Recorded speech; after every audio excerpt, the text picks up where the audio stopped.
কি যে করি, বউটাও গর্ভবতী, হাতে অনেক টাকা দরকার। ভাবছিলাম গরুটা সামনে কুরবানি দিয়ে বিক্রি করব, কিন্তু গরুর যে অবস্থা দেখতেছি, এটাকে কেই বা কিনবে? কি করা যায়? গরুটা যে একটু মোটা তাজা হইতো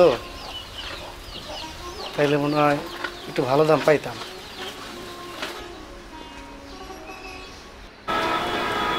শুনো, আমার শরীরটা কেন জানি ভালো লাগতেছে না, দুর্বল লাগতেছে, চারদিকটা কেন জানি কেমন জানি ঘুরতেছে। শোনো, তোমার এই অবস্থা এখন তো একটু এমন হবে, এখন যেটা দরকার সেটা হলো তোমাকে পুষ্টিকর খাবার খেতে হবে, তারপর রেস্ট নিতে হবে। আচ্ছা ঠিক আছে, দাঁড়াও, আমি তোমার জন্য দুধ নিয়ে আসতেছি।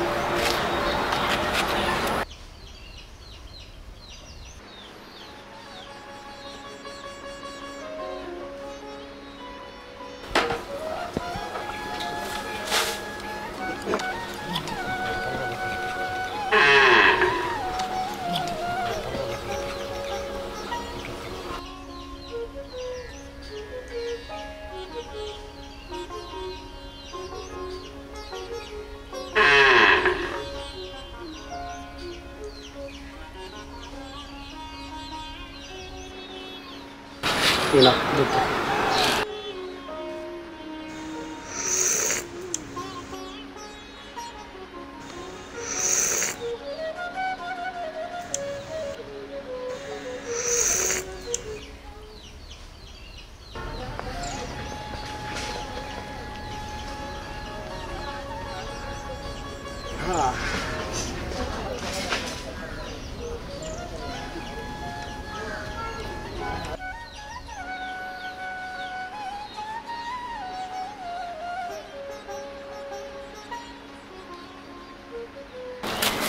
আসসালামু আলাইকুম ভাই, ভালো আছেন? ওয়ালাইকুম আসসালাম।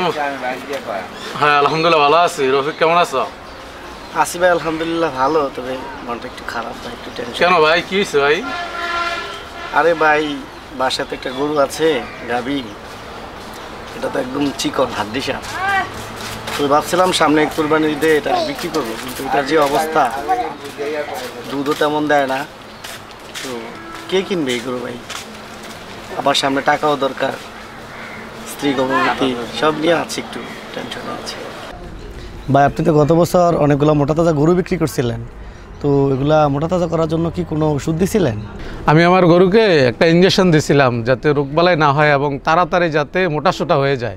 আপনি আপনার গরুগুলারে কি ওষুধ দিছিলেন ভাই? আমি যে ইঞ্জেকশনটা আমার গরুকে দিছিলাম ওই নামটা আমি আপনাকে লিখে দিচ্ছি।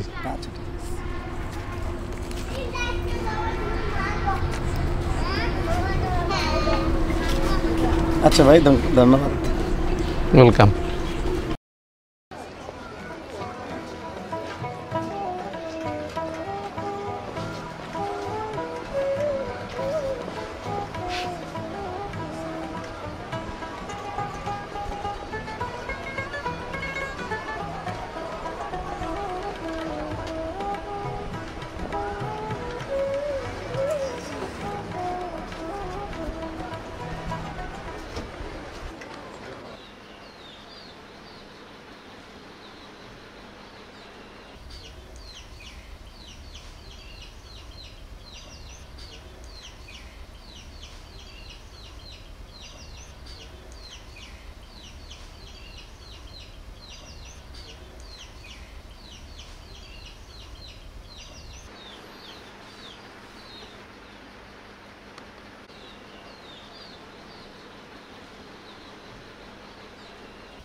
আসসালামু আলাইকুম, কবি ভাই নাকি?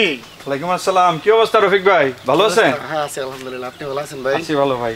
তো ওই দিক কোথায় যাচ্ছিলেন? ওই মিজান মিয়ার গরুটা একটু দেখতে যাইতেছিলাম, একটু সমস্যা নাকি হয়েছে, আচ্ছা। খবর দিল। আপনার কি অবস্থা গরু?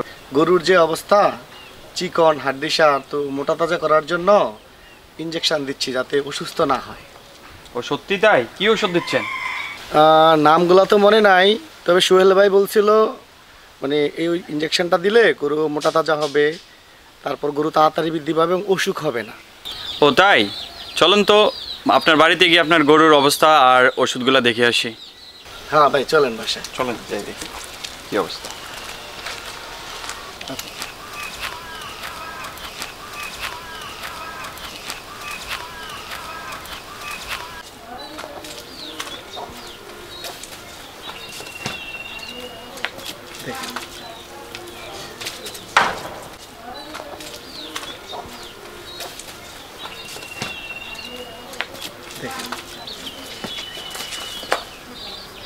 তো ওই কী ওষুধ খাওয়াইতেছেন দেখি একটু নিয়ে আসেন স্যার। হ্যাঁ ভাই এই ওষুধটা খাওয়াচ্ছি। আপনি কি জানেন আপনি কী ওষুধ খাওয়াইতেছেন? না ভাই কি এটা? হ্যাঁ, এটা হচ্ছে তো অ্যান্টিবায়োটিক। এটা তখনই খাওয়াইবেন যখন ভেটেরিনারি ডাক্তার আপনাকে বলবে ওষুধটা খাওয়ানোর জন্য, আর যখন গরু মানে রোগাক্রান্ত থাকবে, অসুস্থ থাকবে, তখনই এই অ্যান্টিবায়োটিকটা খাওয়াবেন। আপনার গরু কি অসুস্থ? না, গরুটা অসুস্থ না, গরুটা চিকন হাড্ডিসার। আমি ওষুধগুলো খাওয়াচ্ছি যাতে গরুটা অসুস্থ না হয়, তাড়াতাড়ি মোটা তাজা হয়, বৃদ্ধি পায়, বাজারে বিক্রি করে মোটা অঙ্কের একটা টাকা আনতে পারে। গরুকে মোটা তাজা করার জন্য আমরা কখনো অ্যান্টিবায়োটিক দিব না। আমরা তখনই অ্যান্টিবায়োটিক দিব পশু চিকিৎসকের পরামর্শ অনুযায়ী। যখন গরু অসুস্থ থাকবে তখনই আমরা অ্যান্টিবায়োটিক দিব, তার আগে আমরা অ্যান্টিবায়োটিক দিব না। যদি আমরা এটা না করি তাহলে অ্যান্টিবায়োটিকের রেজিস্ট্যান্স হবে, আর এতে করে কী হবে, পশু বারবার অসুস্থ থাকবে। আপনার গাভী এখন দুধ দিচ্ছে তাই না? হ্যাঁ। ওই দুধ দিয়ে কী করেন রফিক ভাই? আগে গরুর দুধ বাজারে বিক্রি করতাম, এখন আমার স্ত্রী গর্ভবতী তো এখন আর বাজারে বিক্রি করি না, ওর জন্য রাখছি। আমরা পরিবারের সবাই আমরা একসাথে এই দুধটা এখন খাই। হায় হায় রফিক ভাই, আপনি কি জানেন আপনি আপনার স্ত্রী এবং পরিবারের সাথে কি করছেন? শুনেন রফিক ভাই, গরুর যখন অ্যান্টিবায়োটিক দিবেন তখন আপনি আপনার গরুর দুধ খাওয়া এবং বিক্রি করা যাবে না। যদি আপনি এটা বিক্রি করেন বা খান তাহলে পানকারীর শরীরেও অ্যান্টিবায়োটিক যাওয়ার প্রবণতা থাকে। অ্যান্টিবায়োটিকগুলো ব্যাকটেরিয়ার বিরুদ্ধে আর কাজ করবে না, যার ফলে মানুষ এবং গবাদি পশু বারবার অসুস্থ হয়ে যাবে। গরুর দুধ তো অনেক সুস্বাদু এবং পুষ্টিকর। যখন আমরা গরুকে অ্যান্টিবায়োটিক দিব তার কোর্স শেষ হওয়ার 7 দিন পর আমরা গরুর দুধ খেতে পারবো। হ্যাঁ কবির ভাই কী কন, আমি তো এগুলো কিছুই জানতাম না। অ্যান্টিবায়োটিক যদি ব্যবহার করি তাহলে আমার পরিবারের সদস্য এবং আমার পশুর ক্ষতি হবে।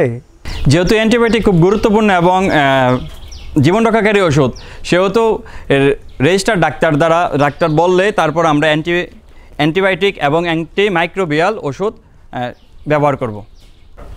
আমরা অ্যান্টিবায়োটিকের ডোজ এবং কোর্স ওইটা সঠিকভাবেই সম্পূর্ণ করতে হবে। যদি আমাদেরকে পশু চিকিৎসক অ্যান্টিবায়োটিক দেয় তাহলে আমরা অবশ্যই পশু চিকিৎসককে জিজ্ঞেস করে নিব যে যথাযথ কোর্সের নির্দেশিকা মেনে যাতে ওষুধ খাওয়ানো হয়। যখন অ্যান্টিবায়োটিক ব্যবহার করব তখন আমাদের কোর্স এবং ডোজ সম্পূর্ণ করব। হ্যাঁ, তাহলে এখন আমি কি করব? আপনি এখনই আপনার গরুরে অ্যান্টিবায়োটিক দেওয়া বন্ধ রাখেন। এরপরও যদি অসুস্থ হয় তাহলে আপনি আমাকে বলবেন, আমি যদি না পারি তাহলে উপজেলা পশু চিকিৎসকের কাছে নিয়ে যাব। হ্যাঁ কবির ভাই, আপনাকে অনেক ধন্যবাদ। আপনার কাছ থেকে আমি অনেক কিছু শিখেছি। আমি এখন থেকে আর কোনো রেজিস্টার্ড পশু ডাক্তার ছাড়া আমি আমার আর পশুকে কোনো অ্যান্টিবায়োটিক দিব না, এবং এই অ্যান্টিবায়োটিক অকার্যকতা সম্পর্কে আমি আমার প্রতিবেশী এবং আত্মীয় স্বজনদেরকে জানাবো এবং সচেতন করব।